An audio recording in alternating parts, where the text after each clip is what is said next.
Hi friends, ഇന്ന് നമ്മൾ പഠിക്കാൻ പോകുന്നത് +2 ഇംഗ്ലീഷ് ക്വസ്റ്റ്യൻ പേപ്പറിൽ റിപ്പീറ്റഡ് ആയിട്ട് വരുന്ന 2 ക്വസ്റ്റ്യനാണ്. പോയം കമ്പാരിസൺ, അതേപോലെ തന്നെ സ്പീച്ച്, അതേപോലെ തന്നെ 8 മാർക്ക് പ്രതി മൂന്നാമത്തെ ക്വസ്റ്റ്യനാണ് ഇത് ജോബ് അപ്ലിക്കേഷൻ ലെറ്റർ വിത്ത് റെസ്യൂം. ഈ 3 ക്വസ്റ്റ്യനും നമുക്ക് എന്ത് ചെയ്യാം, സിമ്പിളായിക്കൊണ്ട് ഫുൾ മാർക്ക് സ്കോർ ചെയ്യാം. അതായത് നമുക്ക് എങ്ങനെയാണ് എഴുതേണ്ടത് എന്നുള്ള കാര്യം ഞാൻ ഓൾറെഡി അപ്ലോഡ് ചെയ്തിട്ടുണ്ടായിരുന്നു. ജോബ് അപ്ലിക്കേഷൻ ലെറ്റർ വിത്ത് റെസ്യൂം ആയിക്കോട്ടെ, അതേപോലെ സ്പീച്ച് ആയിക്കോട്ടെ, പോയം കമ്പാരിസൺ ആയിക്കോട്ടെ. പോയം കമ്പാരിസൺ വെരി ഈസിയാണ്. നമ്മുടെ ടെക്സ്റ്റ് ബുക്കിലെ പോയം, അതേപോലെ അതുമായി കണക്റ്റഡായ ഒരു ഔട്ട് ഓഫ് ടെക്സ്റ്റ് ബുക്കിലെ പോയം തരും.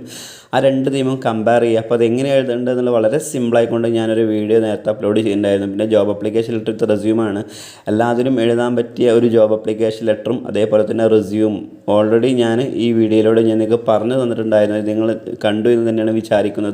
പിന്നെ നമുക്ക് പ്രതീക്ഷിക്കാവുന്ന 8 മാർക്കിൻ്റെ ക്വസ്റ്റ്യൻ സ്പീച്ച്, അത് നമ്മൾ +1 തന്നെ പഠിക്കാൻ തുടങ്ങിയതാണ്. അപ്പോൾ ഈ 3 ക്വസ്റ്റ്യനും നമ്മൾ എന്ത് ചെയ്യുക, നന്നായിട്ട് നോക്കുക. കാരണം 8 മാർക്കിൻ്റെ നമുക്ക് ഓപ്ഷൻസ് ഉണ്ടാവും. 4 ക്വസ്റ്റ്യൻ തന്നിട്ട്, അല്ലെങ്കിൽ 5 ക്വസ്റ്റ്യൻ തന്നിട്ട് 3 ക്വസ്റ്റ്യനോ 2 ക്വസ്റ്റ്യനോ എഴുതാൻ വരും. അപ്പോൾ അതിൽ 2 ക്വസ്റ്റ്യനായിട്ട് നമുക്ക് ഈ ഒരു 2 ക്വസ്റ്റ്യൻ നമുക്ക് എന്ത് ചെയ്യാം, പ്രതീക്ഷപ്പെടാമെന്നെങ്കിൽ പോയിൻ കമ്പാരിസൺ അതെന്തായാലും വരും, ഷുവറാണ്.